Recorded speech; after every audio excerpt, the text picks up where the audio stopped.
The message on the screen was glowing blue in the darkness. It didn't go to the police. It didn't go to a social worker. It didn't even go to the person it was meant for. It read, "Grandpa, help. Marcus hurt Mom. She is on the floor and won't wake up. There is blood. He is breaking the bathroom door. Please come now." Leo Vance was 10 years old, but in the harsh fluorescent light of the motel bathroom, he looked 6. He was small, his ribs pressing against his skin like a birdcage, his chest heaving with the shallow, whistling breaths of an asthma attack he didn't have the medicine to stop. He was curled into a ball in the dry bathtub of room 104. The porcelain was freezing against his legs through his thin pajamas, the ones with the faded rocket ships. But the cold was the only thing keeping him from passing out. Before we go any further, I need to ask you something. If you received a text like that from a stranger, a child begging for their life, would you answer? Or would you think it was a scam and delete it? Hit that subscribe button if you believe that ignoring a cry for help is the only real sin in this world. Let us know in the comments. Would you have answered? Leo stared at the phone. It was a cheap, prepaid model. The screen cracked like a spiderweb from the time Marcus had knocked it off the table last week. His thumb hovered over the send button. His hands were shaking so violently that the phone looked like a blurred object in the dim light. Outside the bathroom door, the world was ending. That's what it felt like. Not an argument, not a fight. An ending. The Last Stop Motel lived up to its name. It sat on a forgotten stretch of highway where the streetlights had burned out years ago, and the only traffic was long-haul truckers trying to beat a logbook deadline. Room 104 smelled of stale cigarette smoke, mildew, and tonight, it smelled of copper. Leo pressed his ear against the cold tile of the bathroom wall. He needed to hear if she was still moving. Thud. Something heavy hit the floor in the main room. It sounded like a sack of wet cement. Then, silence. "Get up, Shelley," a voice growled. It was a voice that sounded like gravel grinding in a mixer. Marcus. They called him the Bull down at the pool hall, but not because he was strong. They called him that because he was dumb, heavy, and liked to break things that couldn't fight back. "I said get up!" Leo flinched. He clamped a hand over his mouth to stifle the wheeze building in his throat. His lungs felt tight, like someone had wrapped a leather belt around his chest and was pulling it one notch tighter every second. "Don't cough," he told himself. "If you cough, he remembers you're in here." But Marcus hadn't forgotten. "I know you're in there, you little rat," Marcus shouted. The bathroom doorknob rattled. It was a cheap lock. A piece of tin that wouldn't hold against a stiff wind, let alone a 250-pound man fueled by cheap whiskey and the rage of losing $500 on a horse race he swore was rigged. Leo looked at the phone again. He had to text Grandpa. Grandpa lived 3 hours away. Grandpa had a shotgun and a truck. Grandpa had told him last Christmas, "If he ever touches you again, Leo, you call me, day or night." Leo's thumb, slippery with sweat and terror, tapped out the number. He knew it by heart. 555019. Crash. A fist hit the bathroom door. The wood splintered. A hairline crack appeared right down the center of the white paint. Leo yelped, a tiny, pathetic sound that escaped before he could stop it. "Open this door, Leo!" Marcus screamed. "Open it or I swear to God I'll kick it down and drag you out by your hair!" Panic is a funny thing. It makes time slow down, but it makes your brain speed up until it shorts out. Leo wasn't thinking about the numbers anymore. He was thinking about his mom, lying on the carpet in the other room. Was she sleeping? Why wasn't she crying anymore? Moms always cry when they get hurt. Silence was worse. Silence meant broken. His thumb hit the last digit. He meant to hit 8. Grandpa's number ended in 8. But just as he pressed down, Marcus kicked the door. The entire frame shook, sending a bottle of shampoo tumbling into the tub next to Leo's head. Leo jumped. His thumb slid. He hit 9. He didn't check. He didn't look. He just hit send. Message sent. The little arrow swooshed away. Leo pulled his knees to his chest, clutching the phone like it was a religious artifact.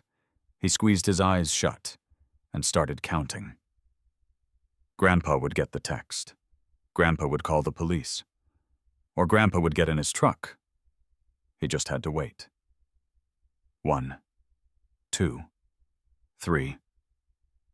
Outside, Marcus was breathing heavy, resting his forehead against the wood. "You think you can hide from me? In a bathroom? There ain't no exits in there, boy." Leo stared at the phone screen, waiting for the 3 dots, waiting for read. He had no idea that his text hadn't gone to a retired mechanic in Ohio.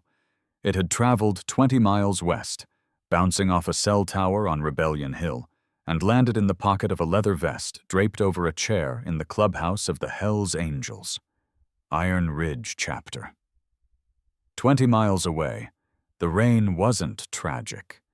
It was just loud. The clubhouse was a fortress of brick and steel, a converted warehouse that most of the town's polite society drove past, with their windows rolled up and doors locked. Inside, the air was thick with the smell of motor oil, grilled steak, and brotherhood. Dagger Thomas sat at the head of the long mahogany table.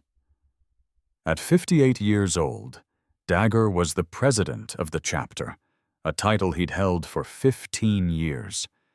He looked like a mountain that had decided to grow a beard. His arms were thick cords of muscle covered in ink that told the story of a life lived on the edge. Names of brothers lost, dates of wars fought, and the winged skull that meant more to him than any flag. The room was low lit.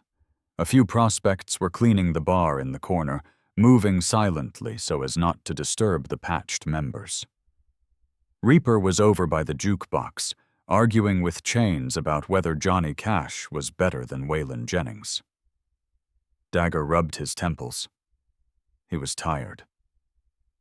It had been a long week of negotiating territory lines with a rival club from the south and dealing with the city council about a noise ordinance. He wasn't looking for trouble tonight. He was looking for a cold beer and maybe 6 hours of sleep. His phone buzzed on the table. It was a sharp, angry vibration against the wood. Dagger ignored it. Probably his ex-wife asking about alimony, or a promoter trying to sell him tickets to a charity fight. It buzzed again. Then again. Dagger sighed, the sound like a tire deflating. He picked up the phone, squinting slightly. He refused to wear reading glasses in front of the boys, even if the text was blurry. He unlocked the screen. Unknown number. He almost deleted it. His thumb was hovering over the trash icon, but then his eyes caught the first 2 words.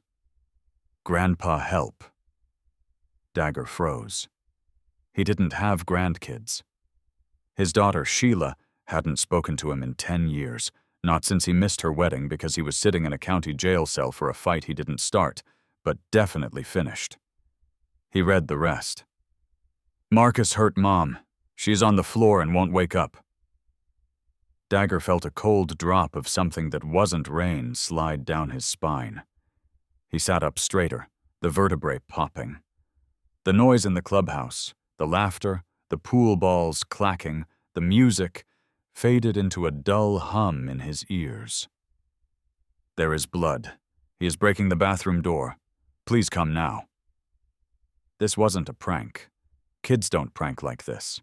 The spelling was too good in some places and too frantic in others. The lack of punctuation at the end. The desperation. Dagger knew desperation. He'd seen it in the eyes of men bleeding out on asphalt. He'd seen it in the faces of women he'd had to turn away because club rules said, "No domestic disputes." But this wasn't a domestic dispute. This was a slaughter in progress. And Grandpa? The kid had dialed the wrong number. Dagger looked at the timestamp. 11:16 p.m. 1 minute ago, the kid was still alive. For now. Dagger stood up. The chair scraped loud and harsh against the concrete floor. The sound cut through the room instantly. Reaper stopped talking mid-sentence. Chains looked up from his beer. When the president stood up like that, with that look on his face, a look that hovered somewhere between a funeral and a war, you paid attention. "Reaper," Dagger said. His voice was low, but it carried to the back of the room. "Kill the music." The jukebox went silent. The prospects stopped wiping the bar. "What is it, boss?" Reaper asked, stepping forward. He saw the phone in Dagger's hand, saw the way Dagger's knuckles were white around the black casing. Dagger didn't answer. He hit the call button on the screen. He put the phone to his ear. His heart, a muscle that had slowed down over the years, hammered against his ribs like a rookie on his first run. Ring, ring, ring. "Pick up," Dagger whispered. "Pick up, kid." Back in room 104, the phone vibrating in Leo's hand felt like a bomb. He stared at it. An unknown number was calling him back. Was it Grandpa? Grandpa had a different number, but maybe he was borrowing a phone? Maybe he was at a payphone. Leo looked at the door. The crack in the wood was wider now. He could see a sliver of the main room through it, just darkness and the flickering light of the TV. Marcus had stopped kicking. That was worse. When Marcus stopped kicking, it meant he was thinking. It meant he was going to get a tool. The phone kept buzzing. Bzzzt, bzzzt. If Leo answered, Marcus would hear him. If he didn't answer, help might not come. Leo made a choice. He was 10 years old, terrified, and unable to breathe. But he made the choice that grown men sometimes fail to make. He chose to trust. He swiped green. He didn't say hello. He couldn't.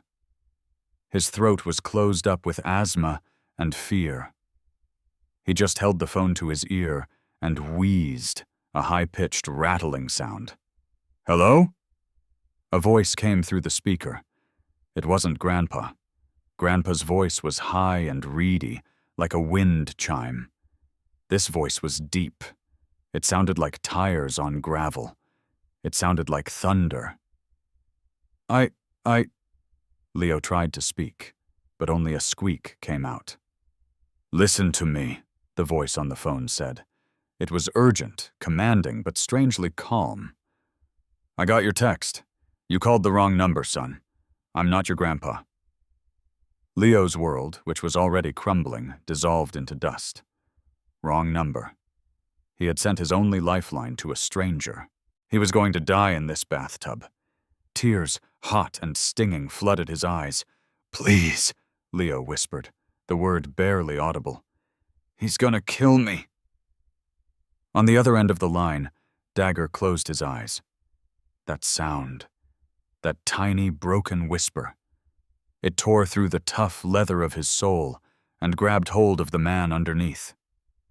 "Nobody's going to kill you," Dagger said. He signaled to Reaper and Chains with a sharp wave of his hand. "We ride. Now." "What's your name, son?" "Leo," the boy sobbed. "Okay, Leo. My name is Dagger. I need you to be brave for me. Where are you? I need to know exactly where you are." "The motel," Leo gasped. The last stop, room 104. "The last stop? On Route 9? Yes. Is Marcus still there?" Leo held his breath. He listened. From the other room, He heard the metallic clink of a toolbox being opened. Marcus was a mechanic. He kept his tools by the door. He's getting the screwdriver, Leo whispered, his voice trembling so hard the phone shook against his ear. He's gonna take the hinges off. He says he's gonna take the door off. Okay? Dagger said. Leo, listen to me. Do not hang up. You keep this phone on. You hide it in your pocket if you have to, but don't hang up. I'm coming to get you. You are? I'm walking out the door right now. Me and my brothers. We're coming. Are you the police? Leo asked. Dagger looked at Reaper, who was already pulling a sawed-off pool cue from the rack, and Chains, who was checking the knife on his belt. He looked at the patch on his vest, the death's head grinning back at him. No, kid, Dagger said, swinging his leg over his Harley in the parking lot, the rain instantly soaking his shirt. We're something else. Dagger fired the engine. The roar of the 1800cc V-twin engine split the night, followed instantly by 6 others. It sounded like a dragon waking up in a bad mood. Hang on, Leo, Dagger shouted over the engine and the rain. Count to 1,000. Just count. We're on our way. But back in room 104, Leo watched the first hinge pin pop out of the bathroom door frame. Marcus laughed on the other side. Here comes the wolf, little pig, he slurred. Leo looked at the phone. Count to 1,000. 1, Leo whispered. Pop. The second hinge pin fell. 2. Marcus the Bull Grady was the kind of man who peaked in high school and had been punishing the world for it ever since. He stood 6'4", weighed 280, and tonight every ounce of that mass was vibrating with whiskey and bad luck. He looked at the betting slip under his boot. $500. Gone. That was the rent money. That was the grocery money. But in Marcus's twisted logic, it wasn't his fault the horse was slow. It was Shelley's fault. If she hadn't been nagging him about the electric bill this morning, he would have picked the other horse. Blame is a comfortable blanket for a coward. And Marcus was freezing. He turned back to the bathroom door. It was a hollow core door, the kind you can punch through if you try hard enough. But Marcus didn't want to punch through it. He wanted to take it apart. He wanted Leo to watch the barrier disappear, inch by inch. Terror, for men like Marcus, is the appetizer. You quiet in there, boy? Marcus taunted, jamming the screwdriver into the bottom hinge. You holding your breath? Inside the bathtub, Leo wasn't holding his breath. He was fighting for it. Wheeze, gasp, wheeze. It felt like someone had poured concrete into his chest. His inhaler, the blue rescue inhaler with the peeling sticker, was sitting on the sink counter. 4 feet away. It might as well have been on the moon. If he stood up to get it, his shadow would move under the door gap. Marcus would know exactly where he was. Leo looked at the phone in his lap. The call timer read 0214. Are you still there? Leo whispered into the speaker. The sound was barely a ghost of a voice. Through the static, through the rain, a voice came back. Solid. Anchored. I'm here, Leo. I'm right here. Dagger's voice was strained now, shouting over the wind. Talk to me. What's happening? He's popping the pins, Leo gasped. Bottom one is out. On the highway, Dagger's speedometer climbed past 90. The rain stung his face like needles, but he didn't flip his visor down. He needed to hear. He needed to hear every terrifying sound coming through that tiny speaker pressed against his ear inside the helmet. Stay low, Leo, Dagger commanded. Get in the tub if you aren't already. Pull the shower curtain. Make yourself invisible. I can't breathe, Leo cried softly. My chest. Dagger cursed. A long, colorful string of words that was lost to the wind. Asthma. The kid was having an attack. Leo, listen to me. Breathe with me. Slow. In. Out. You gotta calm down, son. Panic tightens the lungs. Look at your hand. Count your fingers. Focus on your fingers. Leo looked at his shaking hand. One thumb. One pointer finger. Bang. The middle hinge pin hit the floor outside. 2 down, Marcus yelled, his voice muffled by the wood, but clear enough to freeze Leo's blood. 1 to go, Leo. Then we're gonna have a little talk about respect. We're gonna talk about who runs this family. Family. The word hung in the humid air of room 104 like a bad joke. On the floor of the main room, Shelley Vance didn't hear the threat. She was lying on her side near the kitchenette, her blonde hair matted with blood where her head had met the corner of the TV stand. Her chest rose and fell in a shallow, uneven rhythm. She had tried. When Marcus started throwing plates, she had stepped in front of Leo. When Marcus raised his fist, she had taken the hit. She had screamed, "Run, baby, run!" And that was the last thing she remembered before the lights went out. Now she was just a heap of laundry on the floor. Another broken thing in a room full of them. Marcus didn't even look at her as he worked on the top hinge. To him, she was just an obstacle he had already cleared. His focus was entirely on the boy. The boy who had looked at him with those judging eyes. The boy who reminded him that he was a failure. "You think your grandpa is coming?" Marcus laughed, a wet, hacking sound. "Old man Vance? He's 3 hours away, Leo. Even if he's in his truck right now, by the time he gets here, I'll be done. We'll be gone." He twisted the screwdriver. The paint on the top hinge cracked. Inside the tub, Leo squeezed the phone. "He says nobody can make it in time," Leo whimpered. "He's wrong," Dagger growled. "He's really big," Leo said, his voice fading as the black spots started to dance in his vision. The lack of oxygen was making his head swim. The room was tilting. "He's the bull." "I don't care if he's King Kong," Dagger said. And for the first time, Leo heard a different emotion in the biker's voice. It wasn't just concern. It was a cold, promised violence. "Leo, I need you to hold on for 3 minutes. Can you do that? 3 minutes. That's a commercial break. That's a song on the radio." 3, Leo wheezed. Clang. The top pin hit the floor. The door groaned. It was no longer attached to the frame. It was just a slab of wood held up by friction and gravity. Marcus took a step back.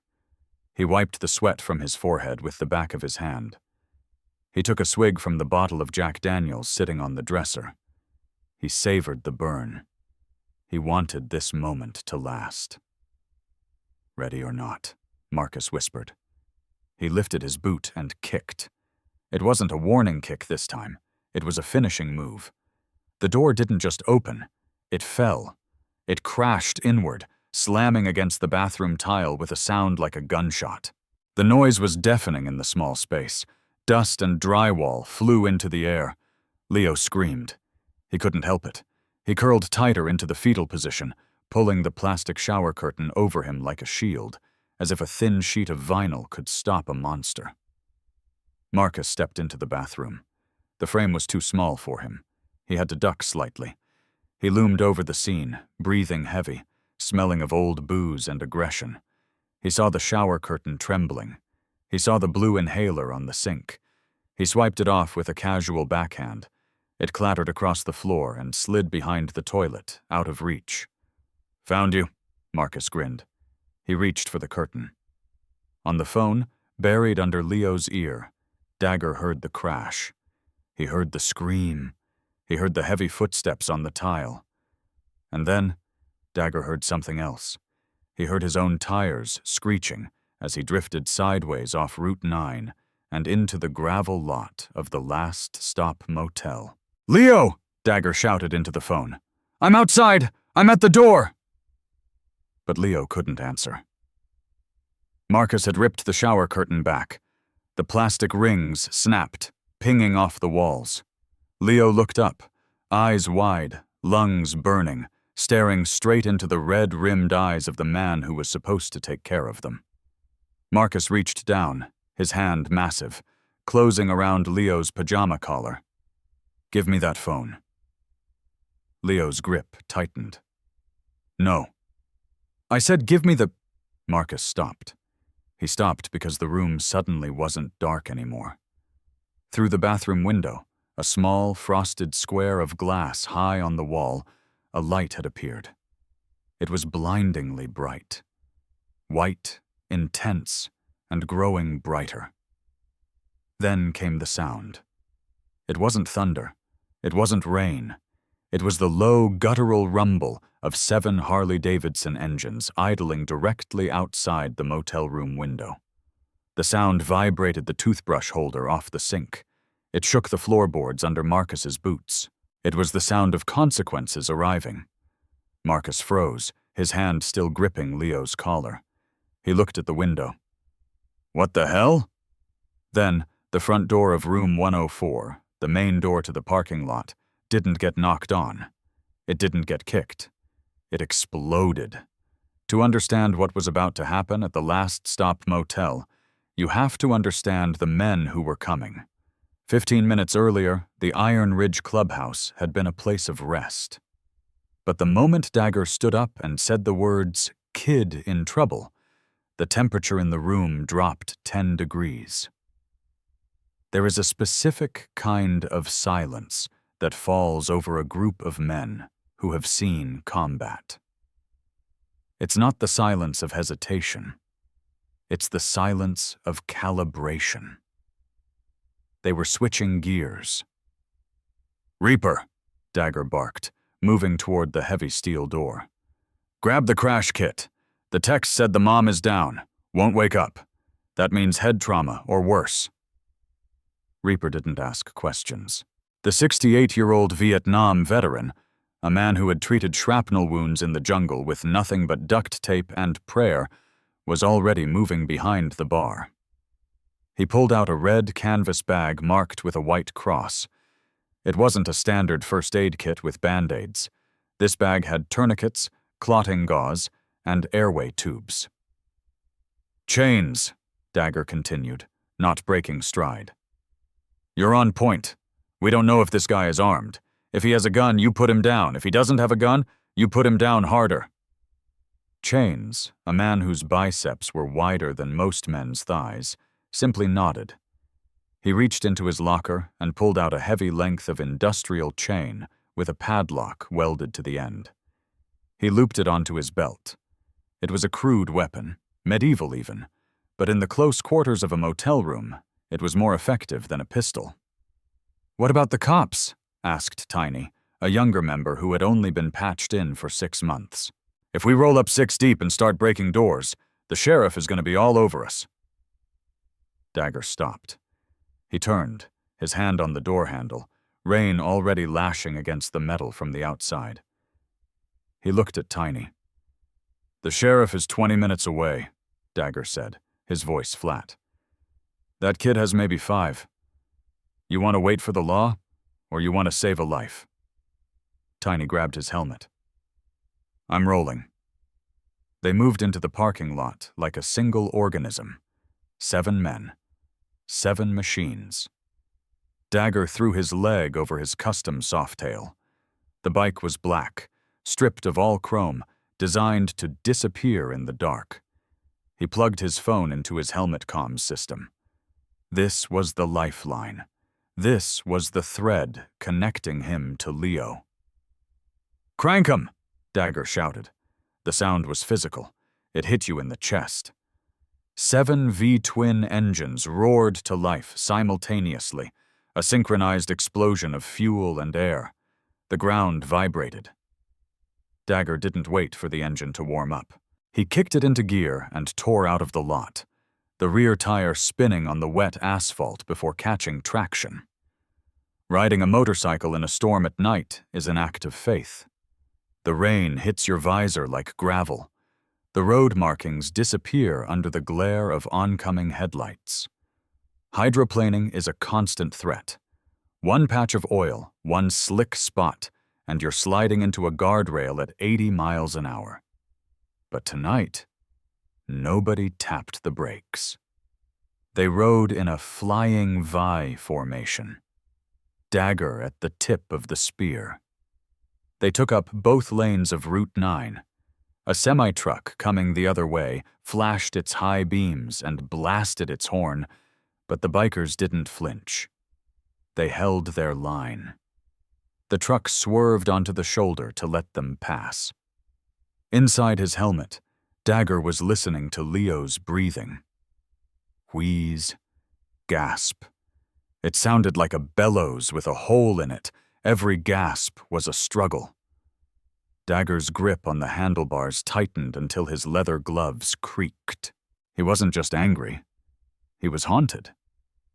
10 years ago, he had received a voicemail from his daughter, Sheila.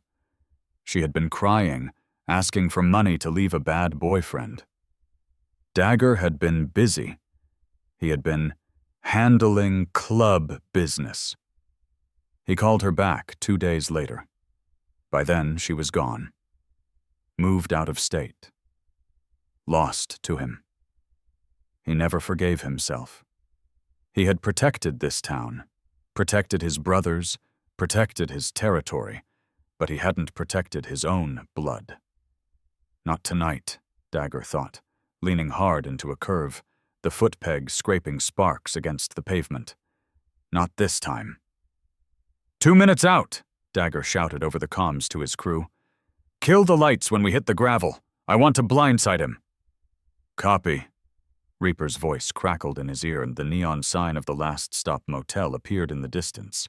The M and the O were burned out, so it just read, Last Stop Motel. It looked like a graveyard with a vending machine. Dagger saw the layout immediately. It was a single-story strip of rooms. Room 104 was on the end. There was a beat-up Ford pickup parked in front of it. Marcus's truck. Reaper Tiny, block the exit, Dagger commanded. Chains on me. The rest of you, perimeter. If he rabbits out the back window, I want him caught before his feet touch the grass. The formation broke. It was a maneuver they had practiced 100 times, usually for evading police or rushing a rival gang. But tonight, the enemy was just one man in a dirty t-shirt. Dagger cut his engine just as he coasted into the lot. The other bikes followed suit. The sudden silence was jarring, replaced only by the hiss of tires on wet gravel. They rolled to a stop 10 yards from room 104. Dagger put his kickstand down. He didn't run. Running is for people who are panicked. Dagger walked. He walked with the heavy, measured stride of a man who is about to do violence and feels absolutely justified about it. He could hear it now. From the outside. Crash. The sound of the bathroom door falling. Scream.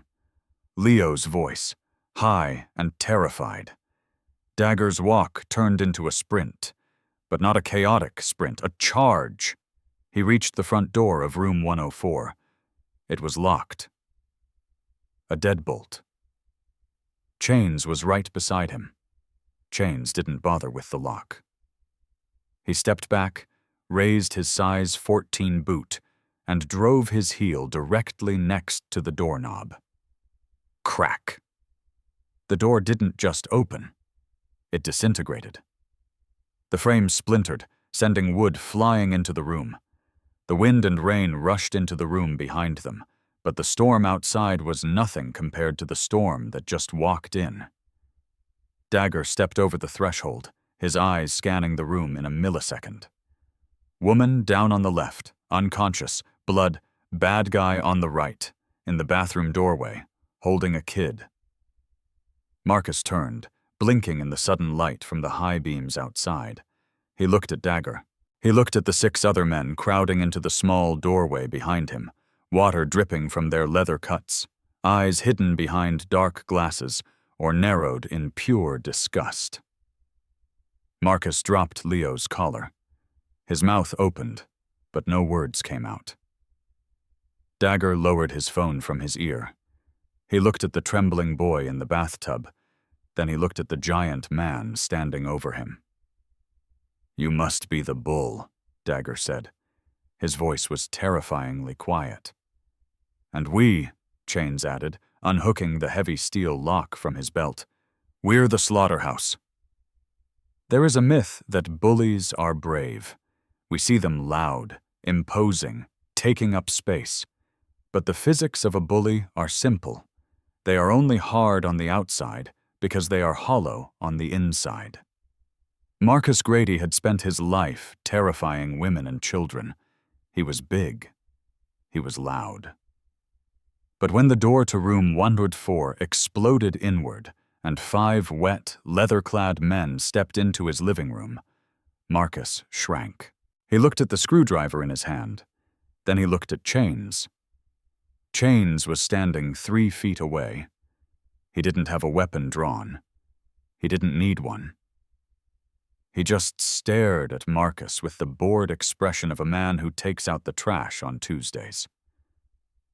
"Get out of my house," Marcus stammered. The alcohol in his system was suddenly fighting a losing battle against adrenaline. "This is private property. I'll call the cops." Reaper stepped past him, ignoring him completely. He went straight to Shelley, who was still crumpled on the floor by the kitchenette.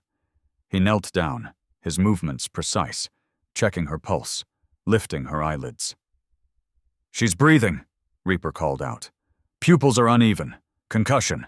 Maybe a bleed. We need a bus, now." "I said get out," Marcus roared, raising the screwdriver. He took a step toward Reaper. That was his mistake. You can threaten a biker. You can insult a biker. But you never, ever interrupt a medic working on a patient. Chains moved. It wasn't a cinematic karate kick. It was simple physics. He stepped inside Marcus's swing, grabbed the wrist holding the screwdriver, and twisted. Crack! Marcus screamed as the screwdriver clattered to the floor. Chains kicked the back of Marcus's knee, sending the big man crashing face first into the stained carpet. Before Marcus could scramble up, Chains planted a heavy boot in the center of his back, pinning him like a bug. "Stay," Chains said. It was the command you give a dog. In the bathroom, the war was different. It wasn't about fists. It was about air. Dagger filled the doorway. To Leo, whose vision was tunneling into gray static, Dagger looked like a giant shadow. A monster to replace the monster. Leo scrambled backward into the tub, his heels squeaking on the dry porcelain. He pulled the torn shower curtain up to his chin. His chest was heaving, but no air was getting in. His lips were turning a pale shade of violet. Wheeze. Dagger saw the terror in the kid's eyes. He saw the way Leo flinched when he stepped closer. Dagger did something then that most men wouldn't think to do. He dropped to his knees. He didn't care that the bathroom floor was covered in drywall dust, broken wood, and grime. He got down on the floor, lowering his head until he was lower than Leo. He took off his sunglasses. He took off his helmet, revealing a face that was weathered and scarred, yes, but eyes that were kind. "Leo," Dagger said. His voice wasn't the thunder anymore. It was a low rumble, soft and steady. "It's Dagger, the guy from the phone. Remember? I told you I was coming." Leo stared at him. He tried to speak, but only a dry click came from his throat. He pointed a shaking finger at his chest. "I know," Dagger said. "You can't breathe. We're gonna fix that." Dagger scanned the room. "Where's the inhaler, Leo?" Leo's eyes darted to the toilet. Dagger crawled forward. He reached behind the porcelain base. His hand, a hand that could crush a beer can effortlessly, fingered around the dust bunnies until he felt the smooth plastic of the actuator. He pulled it out. It was covered in dust. Dagger wiped it on his jeans, shook it once to prime it, and held it out. Okay, kiddo. On 3. You know the drill. Dagger moved into the tub.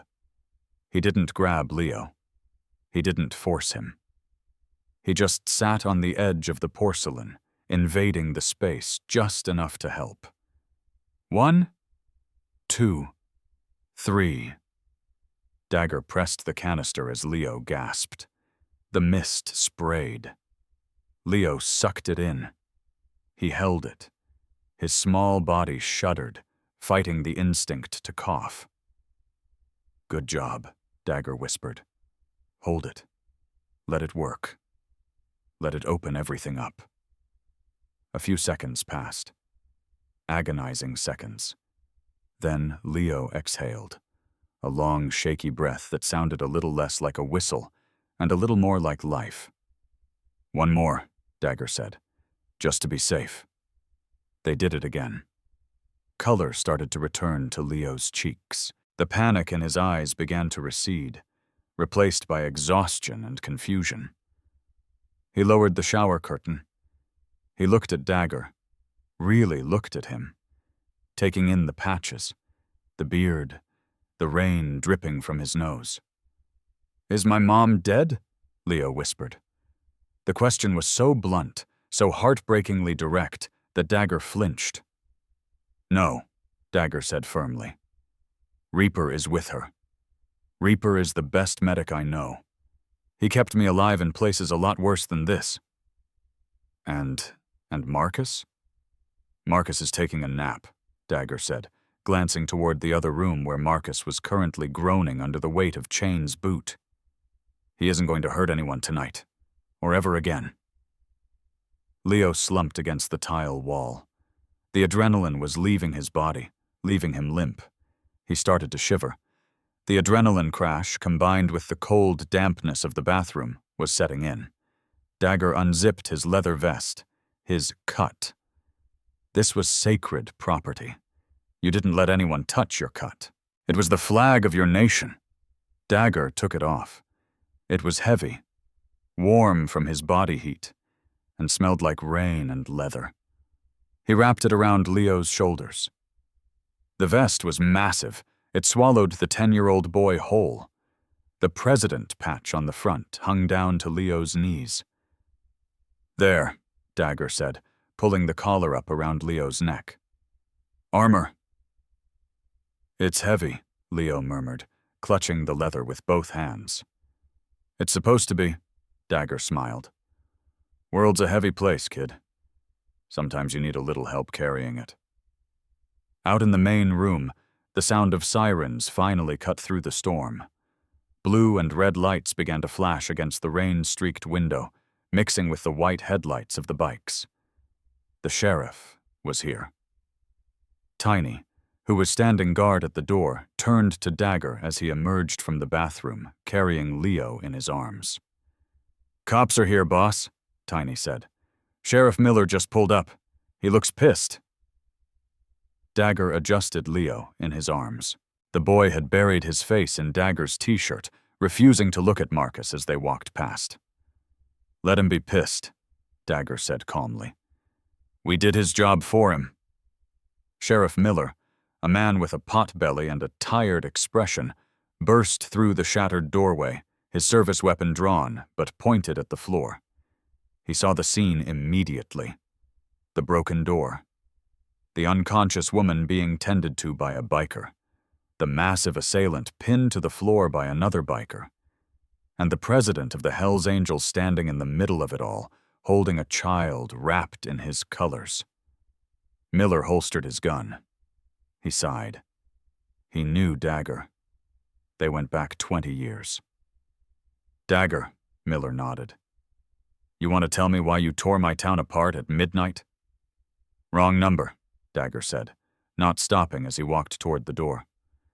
Kid texted me by mistake. Said he needed help. Miller looked at Marcus on the floor, then at the blood on the carpet. Looks like he was right. He's got asthma, Dagger said, nodding to the boy in his arms. And his mom needs a trauma center. Marcus there, he slipped. Fell on the floor, couple of times. Chains lifted his boot off Marcus's back and stepped away, hands raised innocently. Miller looked at Dagger. He looked at the way the boy was clinging to the biker's shirt. "Get the kid to the ambulance," Miller said gruffly, stepping aside. "I'll handle the paperwork. But Dagger?" Dagger paused at the threshold, the rain hitting his face again. "Yeah?" "Don't leave town," Miller warned. "I'm not going anywhere," Dagger replied. "Neither is the kid." Dagger carried Leo out into the night. The rain had slowed to a drizzle. The air felt cleaner out here. "You okay up there, Leo?" Dagger asked. Leo looked out from the folds of the leather vest. He looked at the row of motorcycles. He looked at the ambulance pulling in. "I'm okay," Leo whispered. He wasn't, not really. But for the first time in his life, he wasn't afraid. Hospitals have a specific smell at 2 a.m. It's a mix of floor wax, old magazines, and anxiety. It's a place where time stops, where you barter with God, promising to be better if he just lets the doctor walk through those double doors with good news. Leo sat in a teal plastic chair that was 3 sizes too big for him. He was still wearing his pajamas. He was still wrapped in Dagger's leather cut. The vest was a fortress. He hadn't taken his hands off the lapels since they left the motel. Dagger sat next to him. In this clean, white world of nurses and clipboards, Dagger looked like a tear in the fabric of reality. His boots were muddy. His jeans were stained with grease. He still had road grit on his face. People stared. A nurse at the station kept glancing over, hand hovering near the phone. A security guard walked by twice, eyeing the Hell's Angels patch on the back of Reaper, who was standing guard by the vending machines like a gargoyle. But Dagger didn't care about them. He was watching Leo. The boy was staring at his sneakers. He wasn't crying anymore. He was vibrating, a low, constant tremor of shock. Dagger stood up. His knees popped. "Thirsty?" Leo didn't look up.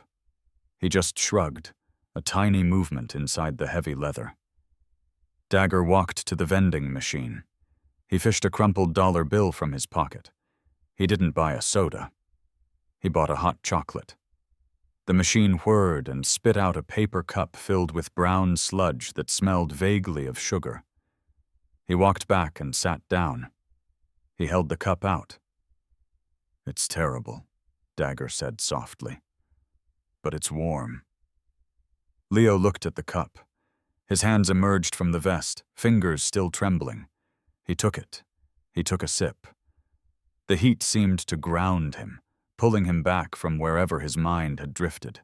"Is she gonna wake up?" Leo asked. He was staring at the steam rising from the cup. "She's gonna wake up," Dagger said. He didn't know that for sure. But he knew that sometimes a lie is the only armor a kid has. "Reaper said her vitals were strong. Mothers are tough, Leo. They're built different." "Marcus said I was weak," Leo whispered. "Because of the asthma." Dagger felt a flash of anger so hot it almost burned, but he kept his voice level. He leaned forward, elbows on his knees, bringing his face down to Leo's level. "Look at me." Leo looked up. "You know what I saw tonight?" Dagger asked. "I saw a guy twice your size with a weapon. And I saw a 10-year-old kid who couldn't breathe, who was terrified, and who still had the guts to send a text. You didn't run, you didn't hide under the bed, you called for backup." Dagger pointed a calloused finger at Leo's chest. "That's not weak, Leo. That's a warrior. Most grown men I know would have folded." Leo blinked. A single tear escaped, cutting a clean line through the dust on his cheek. He wiped it away quickly with the sleeve of the leather vest. "I like your vest," Leo sniffled. "It smells like rain." "Keep it," Dagger said. "For now." The double doors at the end of the hall swung open. Dr. Aris, a young trauma surgeon with tired eyes, walked out. He looked at his clipboard, then at the odd pair sitting in the waiting area, the biker and the boy. Dagger stood up immediately. Leo scrambled to his feet, clutching the cup. "Family of Shelley Vance?" Dr. Eris asked. "Here," Dagger said. He stepped forward, placing a hand on Leo's shoulder. It was a claiming gesture. "We are with her." "She's stable," the doctor said, and Dagger felt Leo's shoulders drop 3 inches as the tension left his body. "She has a severe concussion and a fractured rib, and she needed 12 stitches on her scalp. But the CT scan is clear. No brain bleed. She's waking up." Leo dropped the cup. Hot chocolate splattered on the linoleum, but nobody cared. "Can I see her?" Leo begged. "Please?" The doctor hesitated. He looked at the biker. He looked at the clock. Visiting hours were over 5 hours ago. 5 minutes, the doctor sighed. "She's groggy. Be quiet." Dagger nudged Leo forward. "Go. I'll be right here." Leo ran down the hall, the oversized vest flapping behind him like a superhero cape. Dagger watched him go. He stayed behind. He knew his place. He was the shield, not the family. He sank back into the plastic chair and rubbed his face with both hands. He was exhausted. His back hurt. He wanted a cigarette. Reaper walked over, handing him a black coffee. "You did good, boss," Reaper grunted. "We got lucky," Dagger muttered, taking the coffee. "Wrong number. 1,000,000 to 1 shot." "Ain't no such thing as luck," Reaper said, looking down the hall where Leo had disappeared. "Universe puts you where you need to be, even if you don't want to be there." Dagger looked at his phone. The text message was still there. "Grandpa, help." He thought about his own daughter again. He thought about the calls he missed. He couldn't fix the past. He couldn't save his relationship with Sheila. That bridge had burned down a decade ago, but tonight, in a cheap motel on Route 9, he had answered the phone. And for the first time in 10 years, the silence in Dagger's soul wasn't quite so loud. Justice is a slow machine, but when it finally grinds into gear, it is beautiful to watch. Marcus the Bull Grady didn't look like a bull when he stood in front of Judge Hallowell 3 months after the incident. Without his whiskey, without a door to kick down, and without a terrified woman to bully, he looked small. He looked like exactly what he was, a man who had made a career out of hurting people who couldn't fight back. The defense attorney tried to argue that it was a crime of passion, a domestic misunderstanding. But the jury didn't see a misunderstanding. They saw the photos of Room 104. They saw the medical report detailing Shelley Vance's concussion. And they saw the transcript of a text message sent by a 10-year-old boy begging for his life. 15 years. No parole for 10. When the gavel came down, it sounded like the bathroom door at the motel, a final decisive bang. But this time, the sound didn't mean danger.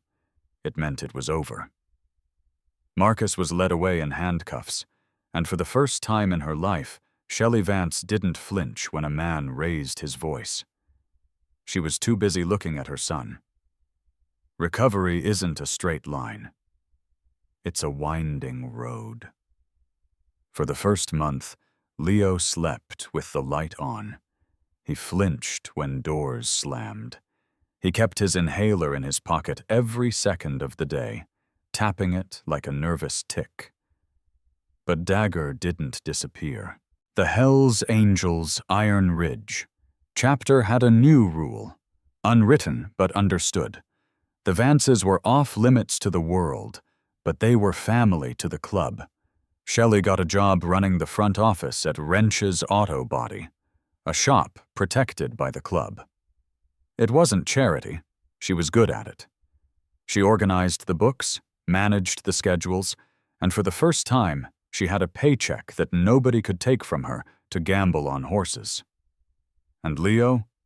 Leo was learning that not all big men are monsters. Dagger walked up the driveway. He was holding a small cardboard box.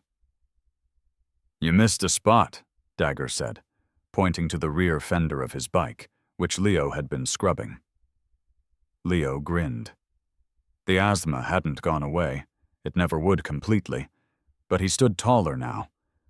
The fear was gone from his eyes, replaced by a quiet confidence. "I didn't miss it," Leo shot back. "I was saving the best for last." Dagger laughed. A real laugh that crinkled the corners of his eyes. He knelt down on the concrete, ignoring the soapy water soaking into his jeans. "I got something for you," Dagger said. He handed Leo the box. Leo wiped his hands on his jeans and opened it. Inside, wrapped in tissue paper, was a piece of leather. It wasn't a full cut. Leo wasn't a member. That had to be earned when he was 18, if he chose this life. This was a custom vest, sized for a 10-year-old. On the front, right over the heart, was a small patch. It didn't say president or enforcer. It read, "Little Brother." "Reaper stitched it himself," Dagger said, his voice dropping to that gentle rumble Leo remembered from the phone call. "It means you got 23 uncles watching your back. It means you never have to hide in a bathroom again. You understand?" Leo ran his fingers over the embroidery. "Little brother." He looked up at Dagger. "Does this mean I have to clean your bike every Saturday?" "That's the price of admission, kid," Dagger winked. Shelley came out onto the porch, wiping her hands on a dish towel. She watched the scene. The feared biker president and her son, talking heads close together, discussing chrome polish and life. She smiled. It was the smile of a woman who knew she was finally safe. We live in a world that loves to put labels on people. Outlaw, criminal, victim. But labels are just stickers. They peel off when it rains. The truth is, family isn't always the people who share your blood. Sometimes family are the people who answer the phone in the middle of the night. Family poi are the ones who ride through a storm because you asked them to. Leo Vance dialed a wrong number that night. He missed his grandfather by 1 digit. But looking at him now, standing in the sun, safe and loved, you have to admit something. It wasn't a wrong number. It was exactly the right one. If you believe that real strength is used to protect the innocent, hit that like button. If you believe that every child deserves to feel safe in their own home, share this story. And remember, when the world gets dark, look for the helpers. Sometimes they're riding Harleys. Thanks for watching, Gentle Bikers. See you on the next ride.